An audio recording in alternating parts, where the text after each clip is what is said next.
1987년 11월 19일 한국 경제의 거목이 쓰러진 날입니다. 겨울비가 추적추적 내리는 빈소 입구에는 정재계 인사들이 보낸 조화가 끝없이 늘어서 있고 차가운 빗줄기 사이로 매서운 곡소리가 섞여 들어옵니다. 상주 완장을 차고 조문객을 맞이하던 이건희는 잠시 인파가 뜸해진 틈을 타 구석진 기둥에 기대어 섭니다.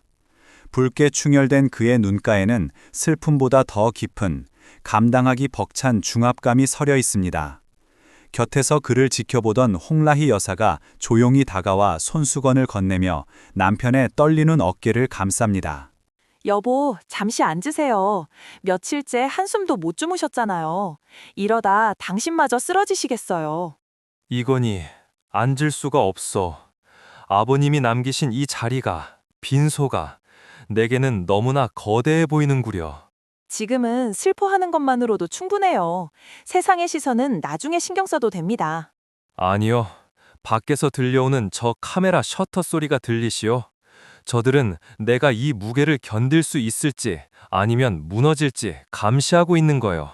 장례가 끝나고 돌아온 텅 빈 집무실에는 여전히 고인의 최취인 묵향이 희미하게 남아 있습니다. 이건희는 아버지가 앉던 거대한 가죽 의자를 물끄러미 바라보며 아직은 자신이 앉기에는 너무나 커 보이는 그 자리를 손끝으로 쓸어봅니다. 순간 창밖에서 불어오는 바람소리가 멎으며 시간은 수년 전의 어느 날로 되감깁니다.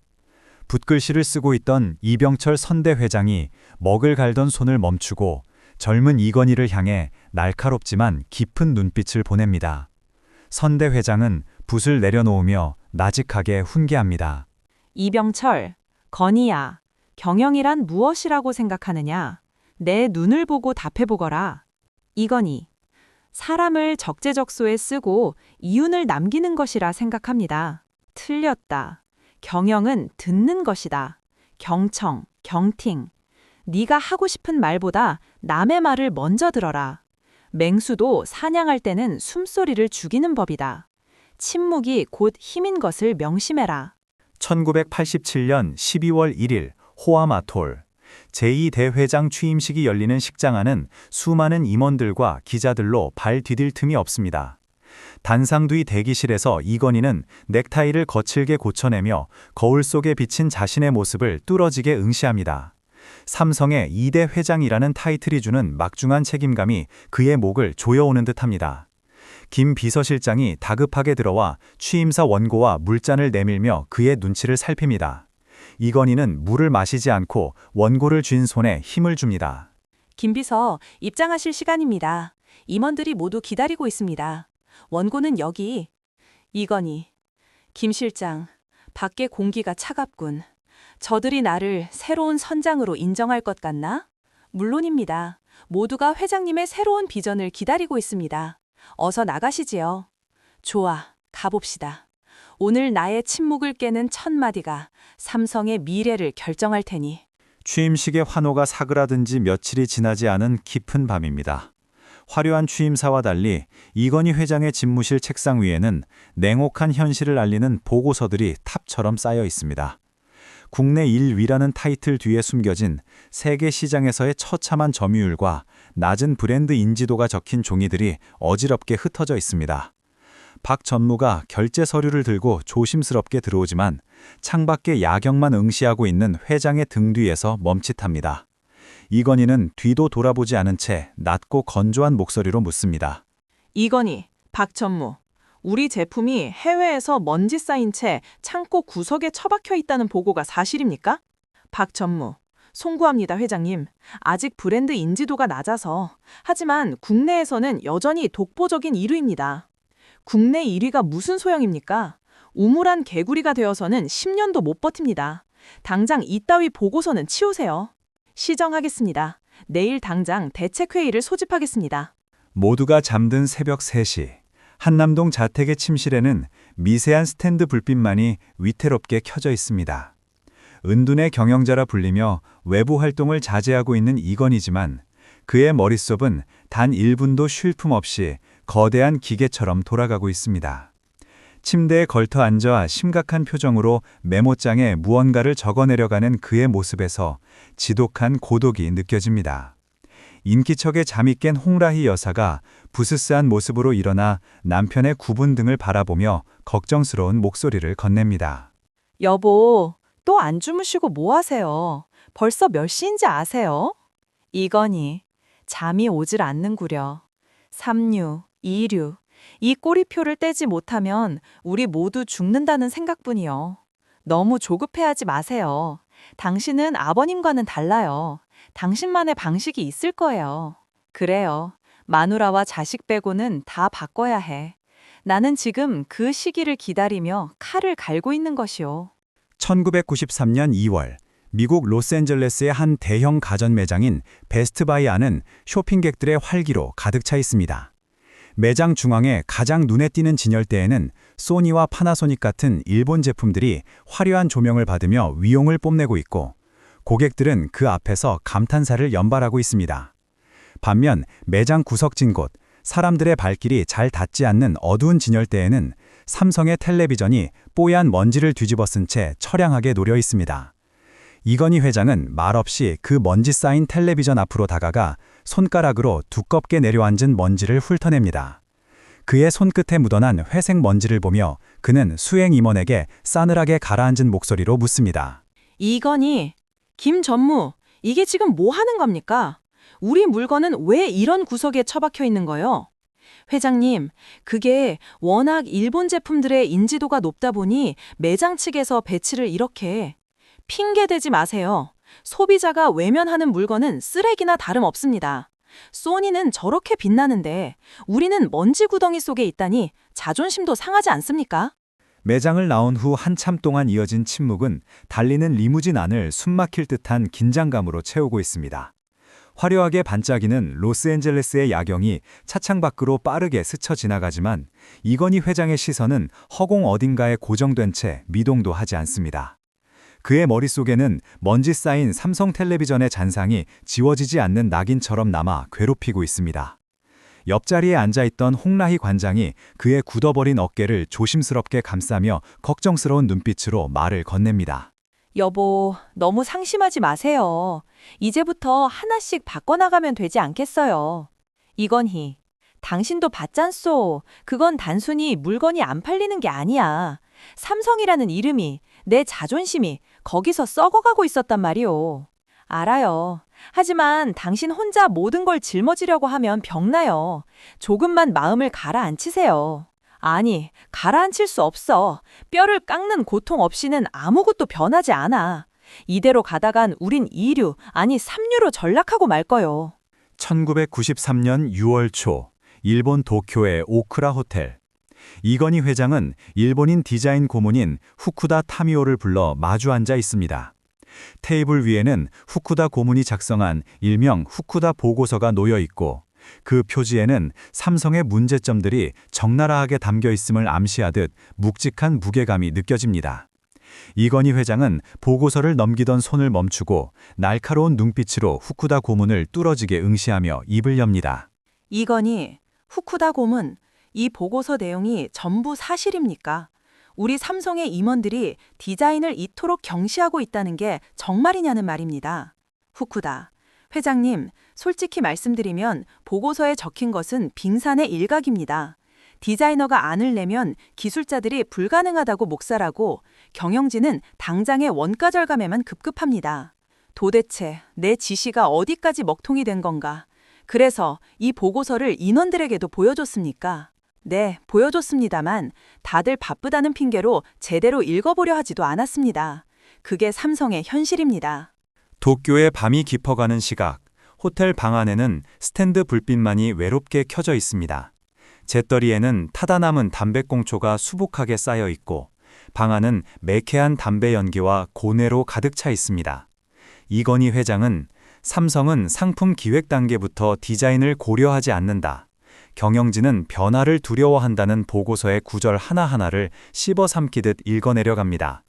그는 분노를 참지 못하고 보고서를 탁자 위에 거칠게 내던지며 곁을 지키던 비서실장을 향해 소리칩니다. 이건희, 실장, 자네는 이걸 알고 있었나?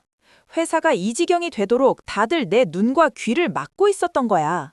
비서실장, 송구합니다, 회장님. 실무진선에서 해결하려다 보니 보고가 늦어진 것 같습니다. 보고가 늦은 게 아니라 속인 거야. 내가 그렇게 품질을 외쳤는데 뒤에서는 다들 나를 노인네 취급하며 비웃고 있었던 거라고. 회장님, 고정하십시오. 당장 서울 본사에 연락해 조치를 취하겠습니다. 도쿄에서의 충격이 가시기도 전 독일 프랑크푸르트로 향하는 비행기 안에서 또 하나의 폭탄이 터집니다. 비서실 산하 사내 방송팀이 비밀리에 제작한 세탁기 제조 라인의 고발 영상이 담긴 비디오 테이프가 이건희 회장의 손에 쥐어집니다.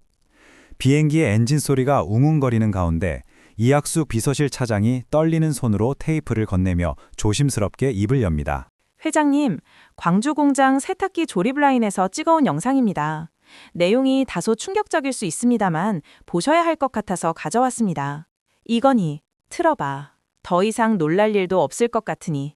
알겠습니다. 준비해둔 VCR에 연결하겠습니다.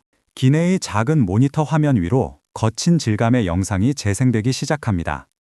화면 속 공장 라인에서는 조립 중인 세탁기의 뚜껑이 본체와 맞지 않아 닫히지 않는 상황이 벌어지고 있습니다. 놀랍게도 작업복을 입은 직원들은 불량품을 폐기하는 대신 주머니에서 커터칼을 꺼내 플라스틱 뚜껑의 가장자리를 슥슥 깎아내기 시작합니다. 억지로 끼워 맞추는 그들의 모습에서는 어떠한 죄책감도 느껴지지 않고 오히려 익숙한 일상인 듯 자연스럽기만 합니다. 아, 이것도 안 맞네. 김씨, 칼 좀 줘봐. 적당히 깎아서 넣어. 어차피 검사할 때 대충 넘어가니까. 이놈의 금형은 언제 고친다냐. 에이, 그냥 밀어 넣으면 들어가지겠지. 1993년 6월 7일 프랑크푸르트 캠핀스키 호텔의 대연 회장.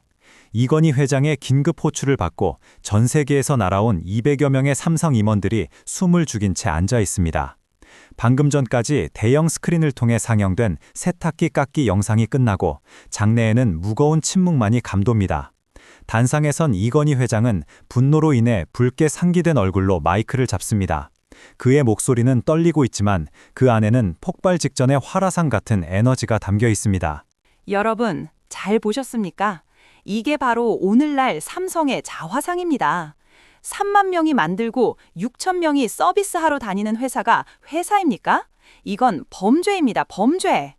삼성 임원들 침묵 속에 고개만 숙이고 있다. 불량품을 칼로 깎아서 조립해? 그러고도 양심이 안 찔립니까? 내가 수년 전부터 질 경영을 그렇게 외쳤는데 아직도 양 위주의 사고방식에 젖어 있어요. 격정적인 회의가 끝나고 모두가 물러간 뒤 홀로 남은 스위트룸은 적막감에 휩싸여 있습니다.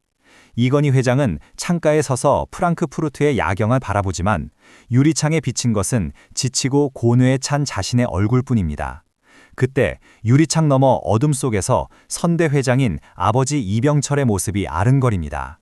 평생 사업 보급과 인재 제의를 강조했던 아버지의 엄격한 눈빛이 이건희 회장의 마음을 꿰뚫어 보는 듯합니다.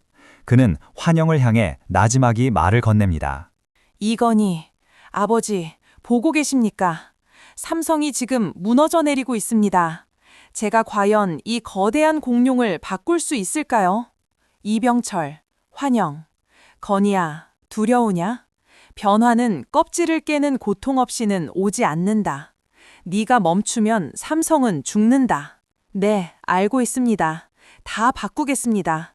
마누라와 자식 빼고 다 바꾸라고 해서라도 이 썩은 정신을 도려내겠습니다. 다음 날 아침 캠핑스키 호텔의 복도에는 전날과는 다른 비장한 공기가 흐릅니다. 뜬 눈으로 밤을 새운 듯 충혈된 눈이지만 이건희 회장의 걸음걸이에는 더 이상 망설임이 없습니다. 그는 굳게 담은 입술로 앞만 보고 걸어가며 곁에서 걸음을 맞추는 홍라희 관장에게 결심을 전합니다. 그의 목소리에는 이제 되돌아갈 수 없다는 단호함이 묻어납니다. 여보, 오늘부터 시작이요. 며칠이 걸릴지 몇 달이 걸릴지 모르지만 끝장을 볼 때까지 난 여기서 나가지 않겠소. 홍라희, 알아요. 당신 뜻이 정 그렇다면 저도 돕겠어요. 하지만 건강은 챙기셔야 해요. 내 건강이 문제가 아니야. 삼성이 사느냐 죽느냐 하는 기로에 서 있어. 오늘 선언은 역사에 남을 거요. 운명의 회의장 문 앞에 선 이건희 회장. 문 너머에서는 긴장한 임원들의 웅성거림이 낮게 들려옵니다. 이 문을 여는 순간 삼성의 역사는 영원히 뒤바뀌게 될 것입니다. 비서팀장이 앞서서 문을 열려 하자 이건희 회장은 손을 들어 그를 제지합니다. 그는 잠시 심호흡을 하며 넥타이를 고쳐매고 자신의 손으로 직접 차가운 금속 문고리를 움켜잡습니다. 그리고 비서팀장에게 마지막 지시를 내립니다. 이건희, 녹음기 켜. 지금부터 내가 하는 모든 말, 한 글자도 빠짐없이 기록해. 네, 회장님, 준비되어 있습니다. 좋아, 가자. 삼성을 뒤집어 엎으러. 1993년 6월 7일 독일 프랑크푸르트의 하늘은 금방이라도 비를 뿌릴 듯 낮게 내려앉아 있습니다. 캠핀스키 호텔의 긴 복도에는 한국에서 급하게 호출된 삼성의 핵심 임원 200여 명이 영문도 모른 채 모여들어 불안한 기색을 감추지 못하고 있습니다. 팽팽하게 당겨진 활시위처럼 긴장감이 감도는 공기 속에서 한 임원이 손목시계를 수차례 확인하며 옆 사람에게 낮은 목소리로 속삭입니다. 도대체 회장님 심기가 어떠신 겁니까? LA 회의 끝난 지 얼마나 됐다고 독일까지 다 부르시고. 도쿄 일정이 취소됐답니다. 후쿠다 고문 보고서 때문이라는 말도 있고 분위기가 심상치 않아요. 다들 입 조심합시다. 에이, 설마 하니 여기까지 불러서 별일이야 있겠습니까? 그냥 하반기 격려 차원이겠지요. 회의실 안은 숨소리조차 들리지 않을 만큼 무거운 정막에 휩싸여 있습니다.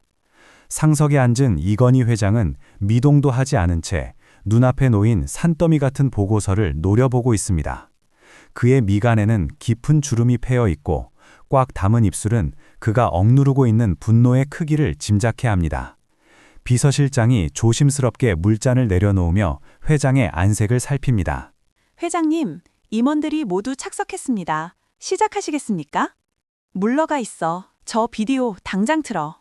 네, 알겠습니다. 바로 준비하겠습니다. 브라운관 화면 속에서는 충격적인 장면이 흘러나오고 있습니다.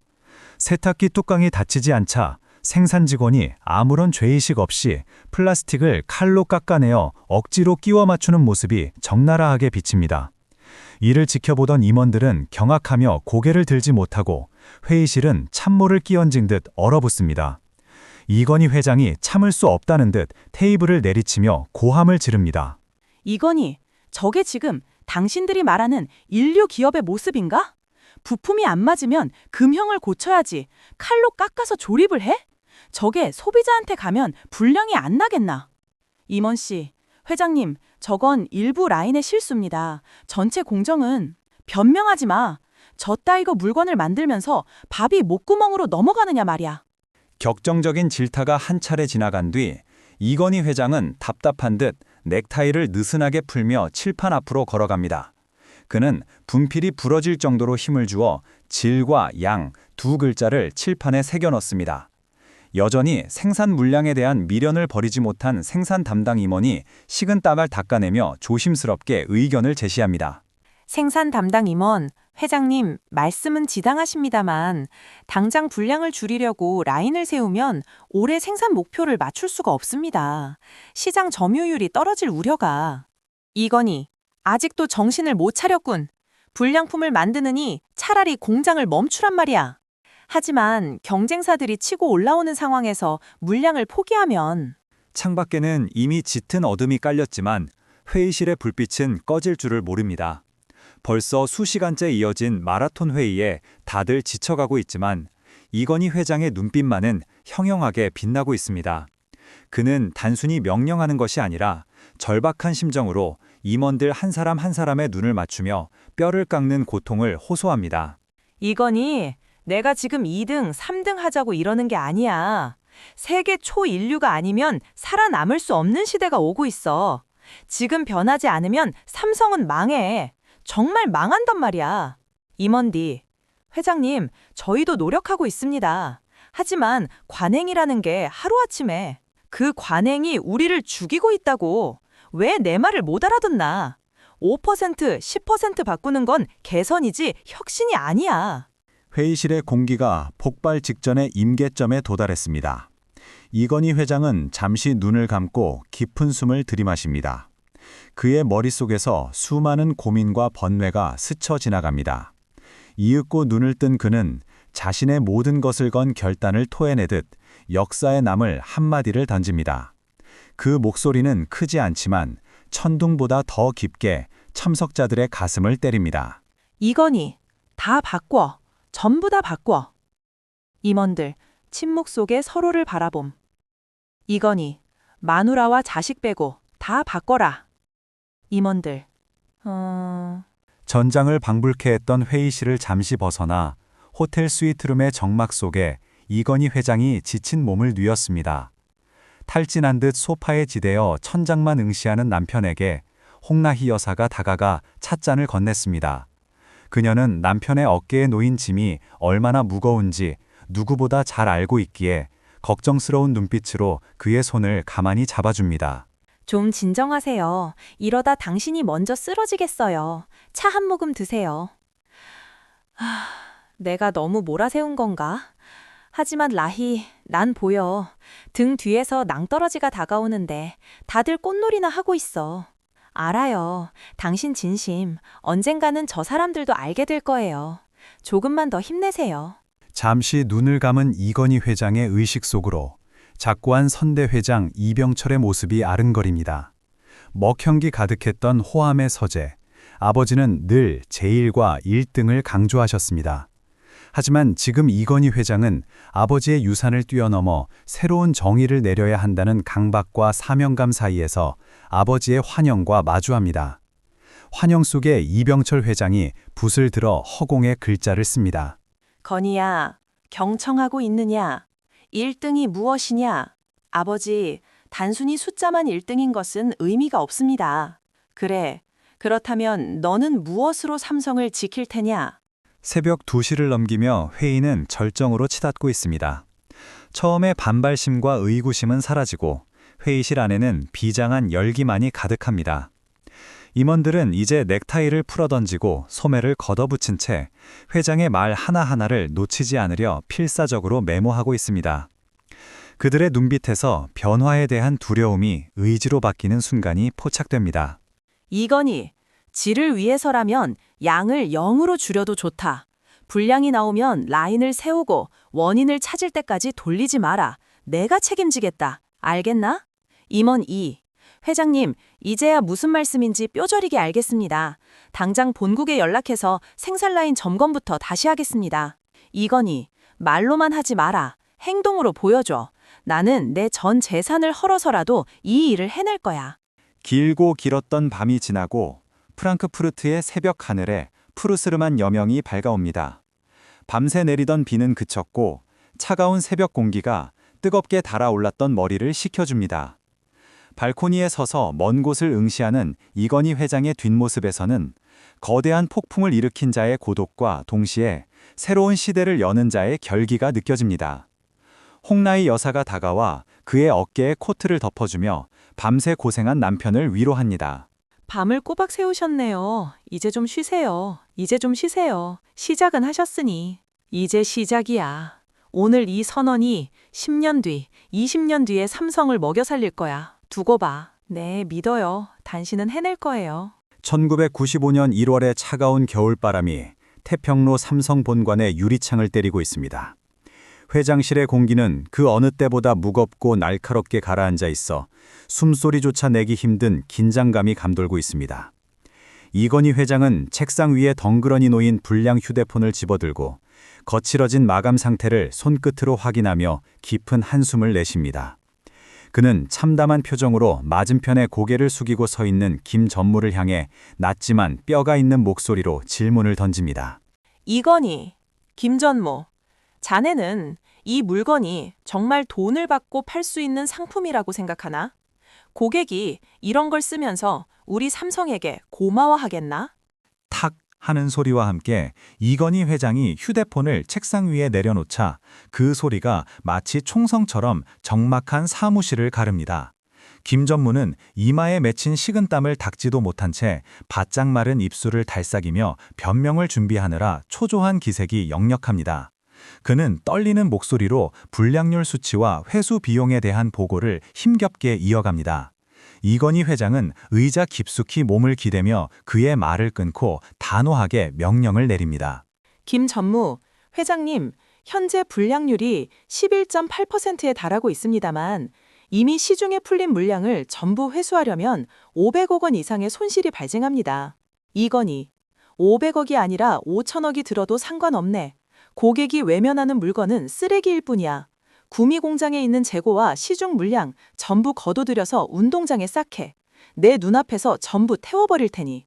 1995년 3월 9일, 구미 공장의 하늘은 금방이라도 눈물을 쏟을 듯 잿빛 구름으로 뒤덮여 있습니다. 운동장 한가운데에는 15만 대의 휴대폰과 무선 전화기가 거대한 탑처럼 위태롭게 쌓여 있고 그 주위로 2천여 명의 임직원들이 비통한 표정으로 도열해 있습니다. 품질은 나의 인격이요 자존심이다 라고 적힌 현수막이 거센 바람에 펄럭이며 을씨년스러운 소리를 냅니다. 직원들은 자신들이 밤새워 만든 제품이 화영대에 올라간 모습을 보며 믿을 수 없다는 듯 서로에게 속삭입니다. 정말 이걸 다 태운다는 거야? 우리가 지난달에 특근까지 하면서 만든 거잖아. 회장님 지시래. 분량이 너무 많아서. 하지만 이건 너무한 거 아니냐고. 내 자식 같은 물건들인데.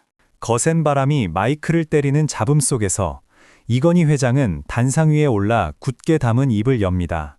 그는 쌓여있는 15만 대의 휴대폰 더미와 겁에 질린 듯 서 있는 임직원들을 번갈아 바라보며 무거운 침봉을 깹니다. 그의 목소리에는 분노를 넘어선 비장함과 삼성을 세계 인류로 만들겠다는 처절한 결기가 서려 있습니다. 그는 직원들의 눈을 하나하나 맞추며 호소하듯 외칩니다.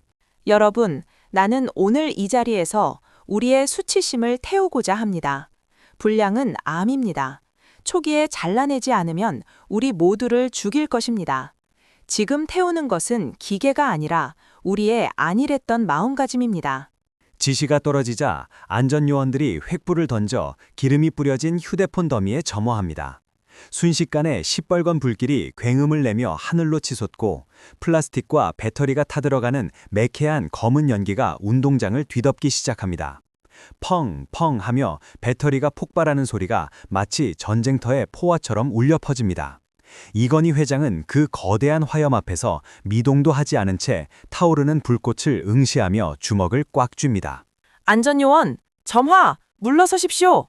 배터리가 터질 수 있습니다. 이건희, 다 태워라. 하나도 남김없이. 우리의 오만함이 제가 될 때까지. 자신들이 밤낮 없이 조립하고 닦았던 휴대폰들이 검은 잿더미로 변해가는 광경을 목격하며 운동장은 이내 울음바다로 변합니다. 한 여직원은 그 자리에 주저앉아 얼굴을 감싸주고 통곡하고 공장장은 차마 그 광경을 똑바로 보지 못한 채 고개를 깊이 숙이고 입술을 깨뭅니다. 타오르는 불꽃은 그들에게 단순한 폐기 처분이 아니라 자신의 살점이 떨어져 나가는 듯한 고통과 충격을 안겨주고 있습니다. 동료 직원이 흐느끼는 여직원의 어깨를 감싸며 떨리는 목소리로 위로합니다. 저게 다 돈이 얼만데 우리가 얼마나 고생해서 만든 건데 저렇게 태워버려요. 공장장, 보시오. 저건 우리 자존심이 타는 것이오. 다시는 이런 불량품을 만들지 말라는 회장님의 피눈물 아니겠소. 화마가 휩쓸고 간 자리에 앙상한 뼈대와 검은 재만 남았을 때 육중한 굉음을 내며 불도저들이 진입합니다. 불도저의 거대한 바퀴는 아직 열기가 남아있는 휴대폰의 잔해들을 무자비하게 짓밟고 으깨버립니다. 형체조차 알아볼 수 없게 가루가 되어버린 부품들을 보며 이건희 회장은 이제야 비로소 안경을 고쳤으며 차가운 눈빛을 거둡니다. 그는 곁에 선 비서실장에게 나직하지만 확신에 찬 목소리로 지시를 내립니다. 이건희, 이제 다 끝났군. 아니, 이제 시작이야. 이 잿더미 위에서 다시 시작하는 거네. 비서실장, 예, 회장님. 오늘 이 충격을 직원들이 평생 잊지 못할 것 같습니다. 화형식이 끝난 그날 밤, 영빈관의 거실에는 정막만이 흐릅니다. 이건희 회장은 몹시 지친 기색으로 소파 깊숙이 몸을 파묻은 채 허공을 응시하고 있습니다. 500억 원이라는 천문학적인 돈을 태워버린 그날의 결정이 그에게도 결코 쉬운 일은 아니었음을 보여줍니다. 홍라희 여사가 조용히 다가와 따뜻한 차가 담긴 찻잔을 탁자 위에 내려놓으며 남편의 어깨에 조심스럽게 손을 올립니다. 그녀는 걱정스러운 눈빛으로 남편을 바라보며 말을 건넵니다. 많이 힘드셨죠. 직원들 충격이 컸겠지만 당신 마음고생이 더 심했을 거예요. 이건희, 가슴이 찢어지는 것 같았어. 하지만 어쩔 수 없었어. 마누라와 자식 빼고 다 바꾸자고 했는데 정작 물건이 바뀌지 않으면 무슨 소용이겠어. 화영식 이후 몇 달이 지나고 계절이 바뀐 회의실의 공기는 전과는 완전히 다릅니다. 벽면 스크린에는 애니콜 모토로라 추월, 국내 점유율 51% 달성이라는 그래프가 우상향 곡선을 그리며 선명하게 빛나고 있습니다. 직원들의 눈빛에는 패배감 대신 자신감이 가득 차 있고 보고를 하는 마케팅 담당 임원의 목소리에는 힘이 실려 있습니다. 그는 흥분된 표정으로 차트를 가리키며 이건희 회장에게 기쁜 소식을 전합니다. 마케팅 임원, 회장님, 드디어 해냈습니다. 8월 기준으로 애니콜이 모토로라를 꺾고 국내 시장 점유율 1위를 탈환했습니다. 불량률도 1% 미만으로 떨어졌습니다. 이건희, 거참 반가운 소리구먼. 그날 잿더미 속에서 피어난 꽃이라 그런지 더 값지게 느껴지는군. 다들 고생 많았네. 성공의 기쁨을 뒤로하고 이건희 회장은 홀로 호암미술관 근처에 있는 선대 회장 이병철의 흉상 앞에 섭니다. 그는 아버지의 차가운 동상을 바라보며 깊은 생각에 잠깁니다. 바람결에 섞여 과거 아버지가 강조했던 제일주의의 가르침이 환청처럼 그의 귓가를 스치고 지나갑니다. 이건희는 아버지의 눈을 바라보며 마음속으로 깊은 대화를 나눕니다. 이제야 아버지의 뜻을 조금은 알 것 같다는 듯 그의 표정은 평온해집니다. 건희야, 사업은 사람이다. 그리고 그 사람의 정성이 품질을 만드는 것이다. 1등은 그냥 되는 것이 아니다. 예, 아버지, 이제야 알겠습니다. 품질은 타협하는 것이 아니라 목숨을 걸고 지키는 것이었습니다. 이제 삼성이 세계로 나갈 것입니다. 1988년의 늦가을, 태평로 본관의 창밖에는 굵은 빗줄기가 쉴 새 없이 쏟아지고 있습니다. 회장실의 공기는 밖의 날씨보다 더욱 무겁고 차갑습니다. 수천억 원에 달하는 반도체 사업의 누적 적자는 그룹 전체의 생존을 위협하는 시한폭탄과도 같았습니다. 이건희 회장은 붉은 숫자로 도배된 결산 보고서를 천천히 덮으며 깊게 패인 미간을 손가락으로 문지릅니다. 그의 맞은편에 서 있는 원로 임원은 식은땀을 흘리며 불안한 눈빛으로 회장의 입이 열리기만을 기다리고 있습니다. 임원, 회장님, 이대로는 무리입니다. 반도체 부문의 적자가 감당할 수 있는 수준을 넘었습니다. 주주들의 반발도 거셉니다. 당분간 신규 투자를 동결해야 합니다. 이건희, 지금 멈추면 영원히 이류로 남습니다. 일본 기업들이 우리를 비웃고 있는 게 들리지 않습니까? 지금이 바로 그들이 방심할 때 우리가 치고 나갈 기회입니다. 하지만 회장님, 실패하면 그룹 전체가 휘청거립니다. 너무 큰 도박입니다. 도박이 아닙니다. 이건 미래를 사는 겁니다. 내년 예산 원안대로 집행하세요. 회의실 안은 기술 방식 결정을 앞두고 팽팽한 긴장감이 감돌고 있습니다. 당시 세계 1위였던 도시바를 비롯한 대부분의 일본 기업들은 웨이퍼를 아래로 파내는 트렌치 방식을 채택하고 있었습니다. 삼성의 엔지니어들 역시 검증된 길을 가야 한다며 목소리를 높이고 있는 상황입니다. 수석 엔지니어는 지시봉으로 트렌치 방식의 구조도를 가리키며 확신에 찬 목소리로 설명을 이어갑니다. 이건희 회장은 팔짱을 낀 채 묵묵히 2개의 도면을 번갈아 응시하다가 무겁게 입을 엽니다. 수석 엔지니어, 회장님, 도시바도 NEC도 전부 트렌치 방식입니다. 지하로 파고드는 게 기술적으로 훨씬 안정적입니다. 검증되지 않은 스택 방식으로 갔다가 수율이 안 나오면 끝장입니다. 이건희, 기술이라는 건 단순해야 합니다. 지하로 파고 들어가는 건 나중에 복잡해져서 관리가 안 됩니다. 위로 쌓는 게 아파트처럼 확장이 쉽지 않겠습니까? 수석 엔지니어, 이론적으로는 그렇지만 고층으로 쌓아 올리는 기술은 아직 누구도 성공하지 못했습니다. 너무 위험합니다. 남들이 안 가는 길에 답이 있습니다. 당장은 어렵더라도 우리는 스택으로 갑니다. 고장나면 고치기라도 쉬워야 하지 않겠습니까? 모두가 잠든 새벽 2시, 이건희 회장은 기흥공장 건설 현장을 찾아 홀로 걷고 있습니다. 차가운 밤 공기 사이로 용접 불꽃이 튀어오르고 거대한 크레인이 웅장한 소리를 내며 움직이는 모습은 마치 전쟁터를 방불케 합니다. 그는 아직 뼈대만 앙상한 공장 건물 앞에 멈춰서서 입김을 호호 불며 주머니에 손을 넣습니다. 뒤따라오던 현장 소장이 황급히 달려와 회장의 곁에 서며 숨을 고릅니다. 현장 소장, 회장님, 이 밤중에 어인일이십니까? 날씨가 많이 찹니다. 사무실로 들어가시지요. 이건희, 아닙니다. 이 소리를 듣고 있으면 정신이 맑아집니다. 저 기계 돌아가는 소리가 내 심장 소리 같습니다. 직원들이 불철주야로 매달리고 있습니다. 스택 공정 라인 세팅이 예상보다 까다롭지만 반드시 기한을 맞추겠습니다. 부탁합니다. 이 공장이 돌아가는 날 대한민국 경제의 심장도 다시 뛰게 될 겁니다. 나는 우리 기술자들을 믿습니다. 새벽녘에야 귀가한 이건희 회장이 지친 몸을 소파에 깊숙이 파묻고 있습니다. 거실에는 은은한 클래식 음악이 흐르고 있지만 그의 머릿속은 여전히 공장의 기계 소음으로 가득 차 있습니다. 홍라이 여사가 따뜻한 대추차를 찻잔에 담아 조용히 다가옵니다. 그녀는 남편의 야윈 얼굴을 안쓰러운 눈빛으로 바라보며 찻잔을 탁자 위에 소리 없이 내려놓습니다. 그녀는 걱정스러운 마음을 담아 조심스럽게 말을 건넵니다. 며칠째 잠도 못 주무시고 이러다 쓰러지시겠어요.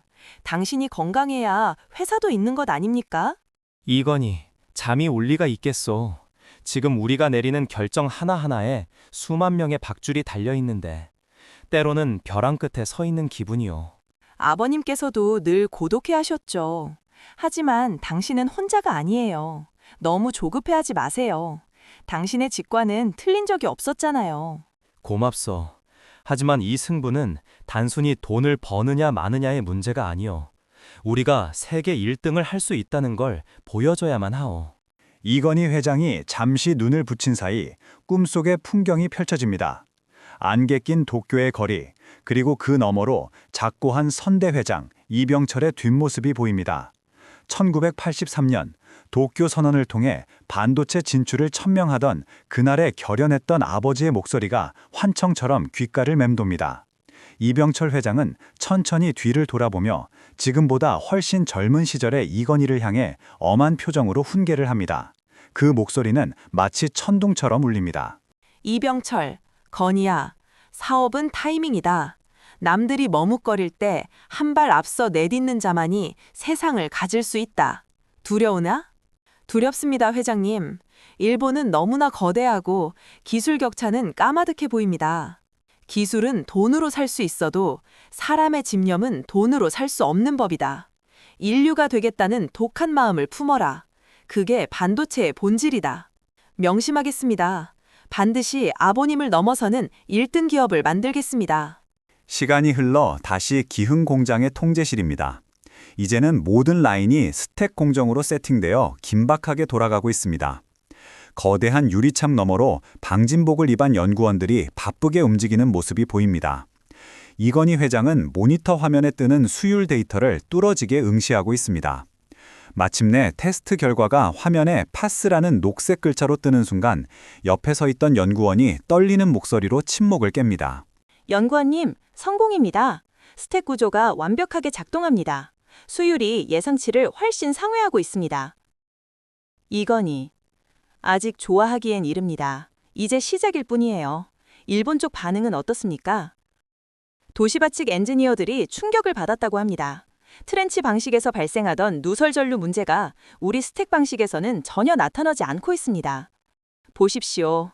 결국 단순한 것이 복잡한 것을 이깁니다. 이제부터는 속도전입니다. 64메가 D램 개발 바로 착수하세요. 1992년 연구소 안은 그야말로 축제 분위기입니다. 샴페인 거품이 터져오르고 서로 얼싸안으며 눈물을 흘리는 연구원들의 함성 소리가 가득합니다. 한쪽 벽면에 걸린 TV에서는 뉴스 앵커의 흥분된 목소리가 흘러나오고 있습니다. 삼성전자가 세계 최초로 64메가 D램을 개발하여 반도체 부동의 1위였던 일본을 제쳤다는 역사적인 보도입니다. 이건희 회장은 샴페인 잔을 든 임원들 사이에서 담담한 표정으로 잔을 들어 올리며 건배를 제의합니다. 시청자 여러분, 놀라운 소식입니다. 삼성전자가 일본을 제치고 세계 최초로 64메가 D램 개발에 성공했습니다. 이는 반도체 역사를 새로 쓰는 쾌거입니다. 회장님, 해냈습니다. 우리가 일본을 이겼습니다. 모두 수고 많았습니다. 하지만 샴페인을 너무 일찍 터뜨려서는 안 됩니다. 1등을 하는 것보다 지키는 것이 더 어렵습니다. 이제 세계가 우리 기술을 표준으로 삼을 겁니다. 두려울 게 없습니다. 이건희, 자만심이야말로 가장 큰 적입니다.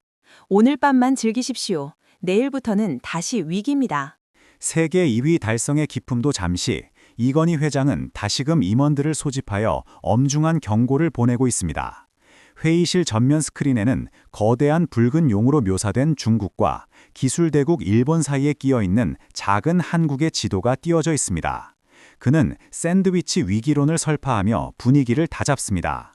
글로벌 전략 담당 임원이 조심스럽게 낙관적인 전망을 내놓으려 하자 이건희 회장은 단호하게 말을 자르며 매서운 눈빛으로 좌중을 압도합니다. 회장님, 현재 우리의 점유율은 압도적입니다. 중국은 아직 기술력이 10년 이상 뒤처져 있어 위협이 되지 않습니다. 이건희, 10년? 금방입니다. 중국은 무서운 속도로 쫓아오고 있고 일본은 앞서가며 우리를 견제하고 있습니다. 우리는 지금 샌드위치 신세입니다. 임원, 너무 비관적으로 보시는 것 아닙니까? 우리의 기술 격차는 확실합니다. 정신 차리십시오. 5년, 10년 뒤에 무엇으로 먹고 살 겁니까? 지금 변하지 않으면 우리는 중국의 저가 공세와 일본의 첨단 기술 사이에서 압사당할 겁니다. 독일 프랑크푸르트의 집무실 혹은 서울의 깊은 서재. 이건희 회장은 만년필을 들어 종이 위에 초격차라는 세 글자를 힘주어 적고 있습니다. 단순히 1등을 하는 것을 넘어 2등이 도저히 넘볼 수 없는 격차를 만들어야 한다는 그의 새로운 경영 철학이 정립되는 순간입니다. 그는 비서가 가져다 준 커피가 식어가는 줄도 모르고 혼잣말을 하듯 자신의 생각을 정리해 나갑니다. 비서는 문가에서 조용히 그의 말을 받아 적습니다. 이건희, 쫓아오는 자가 보이지 않을 만큼 멀리 달아나야 해. 그게 유일한 생존법이야. 회장님, 말씀하신 초격차 전략을 전 계열사에 배포할까요? 임원들이 구체적인 지침을 기다리고 있습니다. 그래요.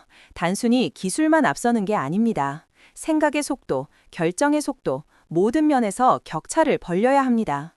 알겠습니다. 준비하겠습니다. 그리고 다음 일정은 반도체 3라인 증설 보고입니다. 과감하게 가야 합니다. 불황일 때 더 투자해서 격차를 벌린다. 이게 우리의 공식이 될 겁니다. 세월이 흘러 이제는 세계 초일류 기업으로 우뚝 선 삼성의 본관. 이건희 회장은 통유리 너머로 화려하게 빛나는 서울의 야경을 내려다보고 있습니다. 수많은 빌딩 숲 사이에서 삼성의 로고가 선명하게 빛나고 있습니다. 그는 반도체 사업을 처음 시작했을 때의 그 막막했던 허허벌판을 떠올립니다. 그리고 창문에 비친 자신의 얼굴을 마주하며 미래를 향한 마지막 독백을 남깁니다. 그의 눈빛은 여전히 배가 고픈 듯 날카롭게 빛나고 있습니다. 혼잣말. 위기는 언제나 기회의 다른 이름이었다.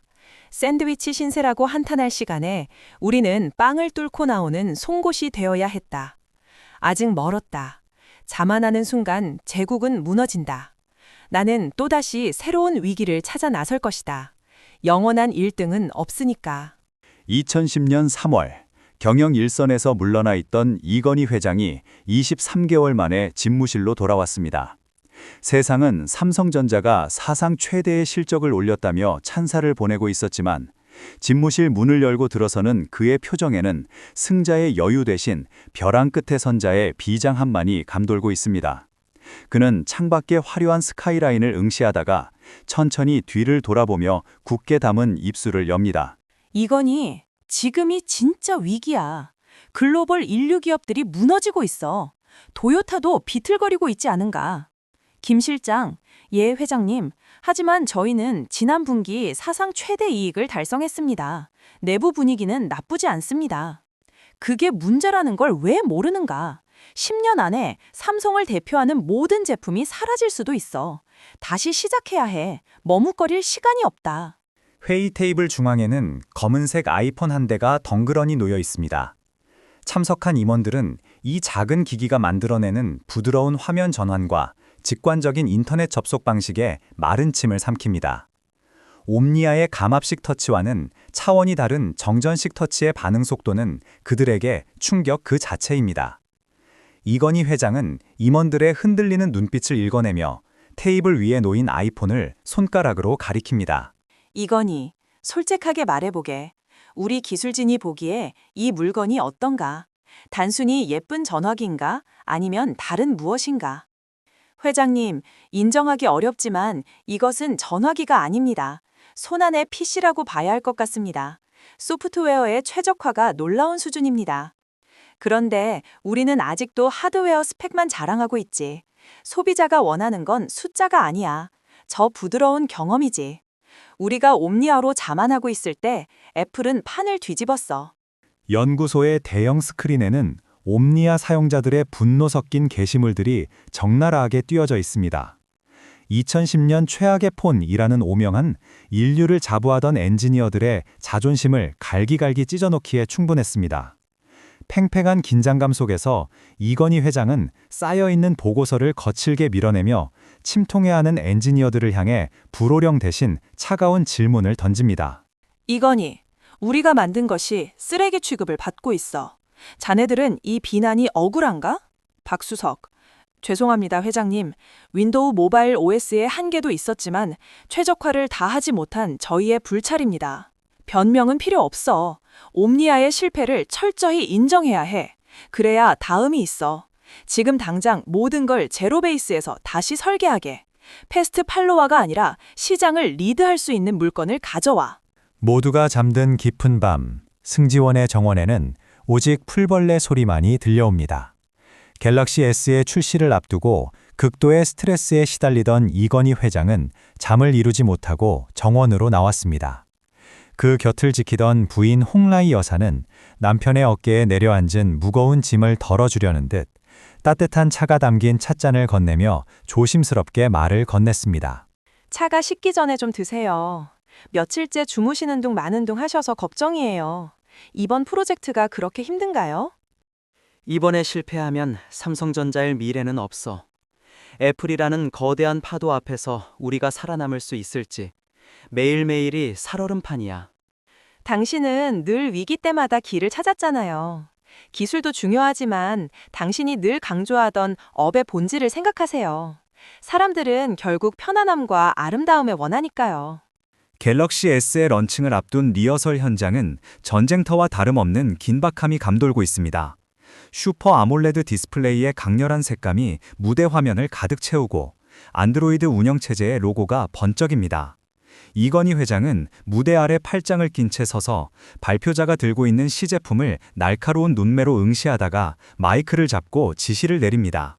이건희, 저 화면 색감이 너무 과장되어 보이지 않나? 기술 자랑만 하느라 소비자가 눈이 아플 거란 생각은 안 해봤나?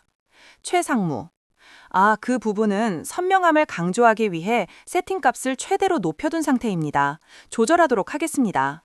명심해. 우리는 기계를 파는 게 아니라 문화를 파는 거야.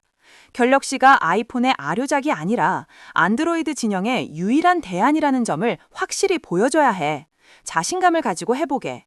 피로에 지쳐 깜빡 잠이 든 이건희 회장의 꿈속에서 시간은 거꾸로 흘러 반도체 사업을 처음 시작하던 시절로 돌아갑니다. 희미한 안개 속에서 선대 회장인 아버지 이병철 회장의 모습이 나타납니다.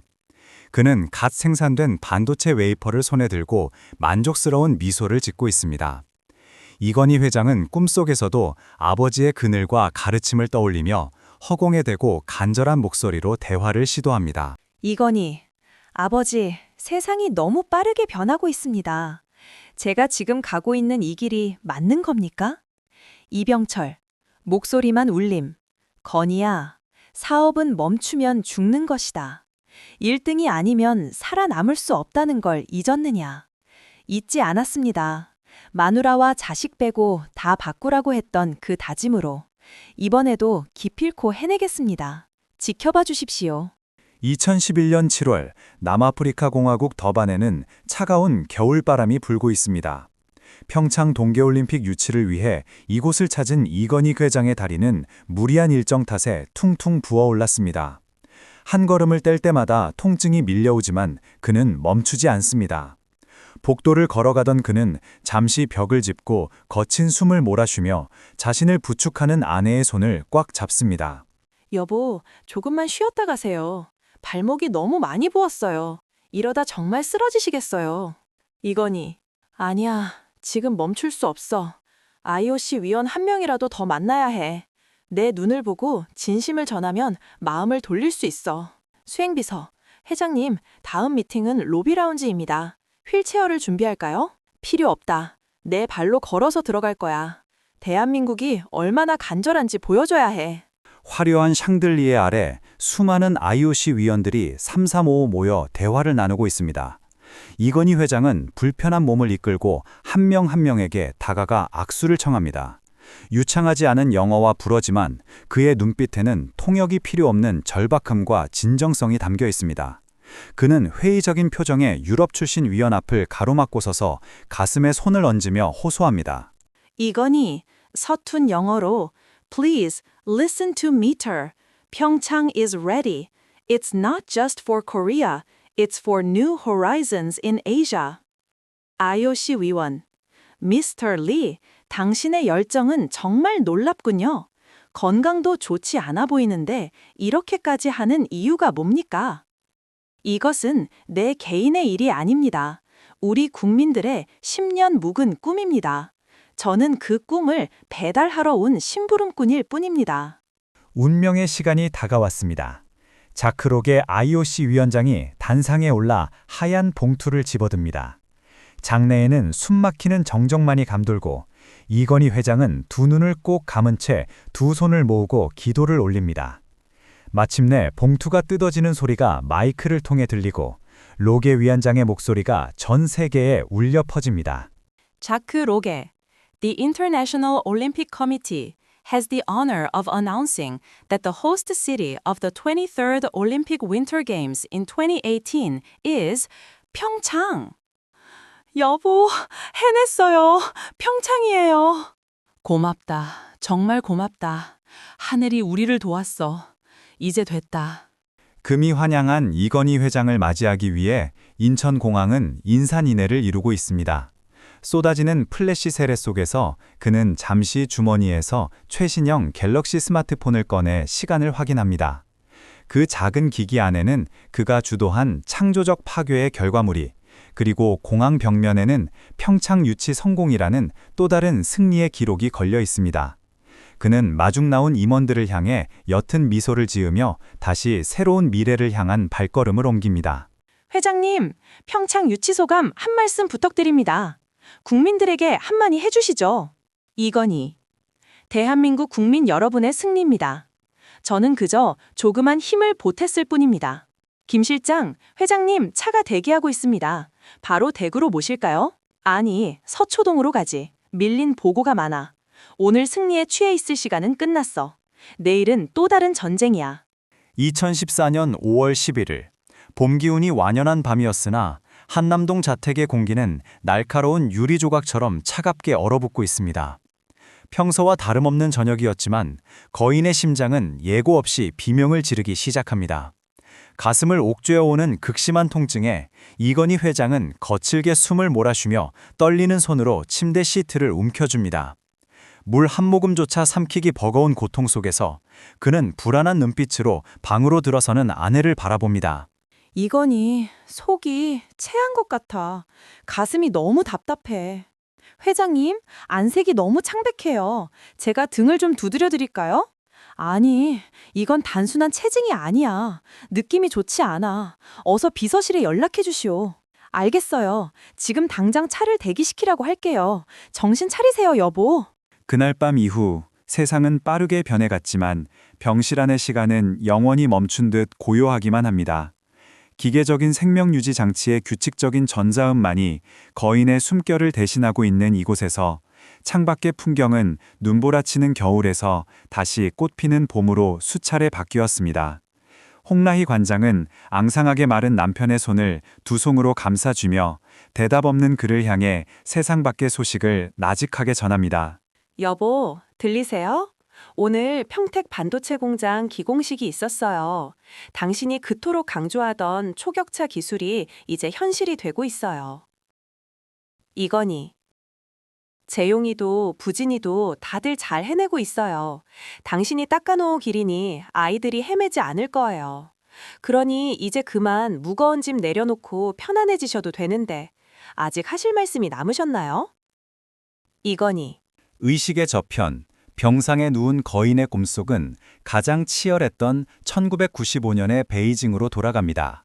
특파원들 앞에서 한국 사회의 환부를 적나라하게 도려내는 발언을 쏟아낸 직후 호텔 응접실에는 숨막히는 긴장감이 감돌고 있습니다. 이건희 회장은 상기된 얼굴로 창밖의 베이징 시내를 내려다보며 자신의 발언이 가져올 파장을 걱정하는 아내에게 격정적으로 토로합니다. 여보, 말씀이 너무 과하셨어요. 행정은 삼류, 정치는 사류라니요. 청와대에서 가만히 있지 않을 겁니다.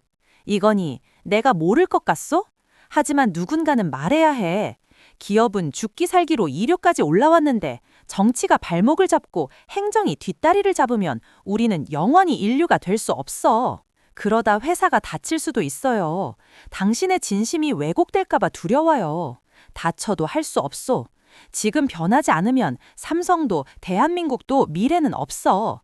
마누라와 자식 빼고 다 바꾸라고 했던 내 말은 단순한 수사가 아니라 생존을 위한 비명이었단 말이오. 다시 2020년 10월 25일의 병실, 6년 5개월이라는 긴 투병의 시간이 마침표를 찍는 순간이 다가옵니다. 요란하던 쇠상의 소음도, 치열했던 승부의 기억도 모두 희미해지고 오직 심전도 모니터의 파동만이 가늘게 이어지고 있습니다. 홍라희 여상은 이제는 차가워진 남편의 이마에 마지막 입맞춤을 하며 눈물 섞인 목소리로 이별을 고합니다. 여보, 이제 다 내려놓으세요. 당신이 대한민국을 위해 그리고 우리 가족을 위해 얼마나 치열하게 사셨는지 우리가 다 알아요. 이건희, 당신이 남긴 숲에서 우리는 길을 잃지 않을 거예요. 이제 고통 없는 곳에서 편히 쉬세요. 안녕히 가세요, 여보. 거인은 떠났지만 그가 남긴 유산은 박물관을 가득 메운 시민들의 발길로 이어지고 있습니다. 2만 3천여 점의 예술품 기증과 사상 최대 규모의 상속세 납부는 그가 사회에 던진 마지막 화두이자 선물이었습니다. 몽환적인 전시실 한편 아버지 이병철 회장의 곁에 선 젊은 시절 모습의 이건희 회장이 인왕제색도를 바라보며 깊은 회한과 자부심이 섞인 목소리로 대화를 나눕니다. 부드러운 미소로 건희야, 보거라. 네가 평생을 모은 것들이 이제야 주인을 찾아갔구나. 그래, 인류 기업은 만들었느냐? 아버지, 저는 반도체로 한국을 먹여 살리고 싶었고 문화로 사람들의 마음을 채우고 싶었습니다. 제가 정치는 사류라고 비판했지만 우리 국민들의 문화적 역량만큼은 인류임을 믿었습니다. 수고했다.